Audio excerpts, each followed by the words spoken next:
আমাদের এখানে সিটি সেন্টারে যত পার্কিং ছিল এবং সিটি সেন্টার বাউরের পরবর্তীকালে আমরা সবগুলোই কিন্তু এই যে তোমরা যারা দেখছো এই মহিলাদেরকে দিয়ে তারা পরিচালনা করছে।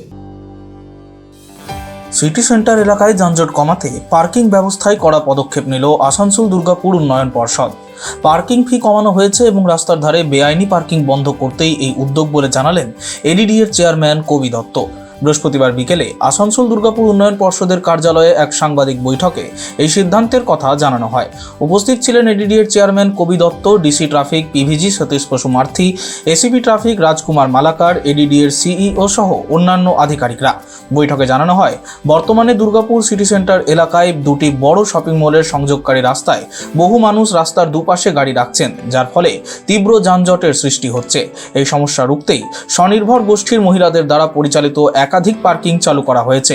নতুন পার্কিং ফি অনুযায়ী 3 ঘন্টার জন্য বাইক পার্কিংয়ে নেওয়া হবে 10 টাকা, 4 চাকার জন্য 20 টাকা এবং সাইকেলের জন্য 5 টাকা। আমাদের এখানে সিটি সেন্টারে যত পার্কিং ছিল এবং সিটি সেন্টার বাউরের পরবর্তীকালে আমরা সবগুলোই কিন্তু এই যে তোমরা যারা দেখছো এই মহিলাদেরকে দিয়ে তারা পরিচালনা করছে এবং খুব সাকসেসফুলি করছে।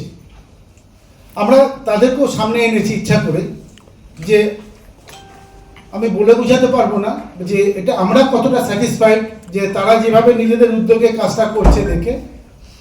আর একটা জিনিস আমরা জানাতে চাই যে রেটটা নিয়ে আমাদের কিছু নিজেদের হয়তো কিছু ইয়ে ছিল, আমরা রেটটা একটু রিভাইজ করেছি। আগে যা ছিল সেটা বলছি না, এখন যে রেটটা আমরা করলাম, সাইকেলের জন্য 12 ঘন্টায় 5 টাকা, আমরা এটা কবে দিয়ে দেবো তোমাদেরকে, 24 ঘন্টায় 10 টাকা, সারা মাসের জন্য 100 টাকা। 2 হুইলারের জন্য 3 ঘন্টা 10 টাকা, 12 ঘন্টা 20 টাকা, আর 24 ঘন্টা হচ্ছে 30 টাকা, আর সারা মাসের জন্য 300 টাকা। 4 হুইলারের জন্য 3 ঘন্টায় 20 টাকা, 6 ঘন্টায় 30 টাকা, 12 ঘন্টায় 50 টাকা, 24 ঘন্টায় 80 টাকা, মান্থলি 900 টাকা। Bureau report, street voice digital.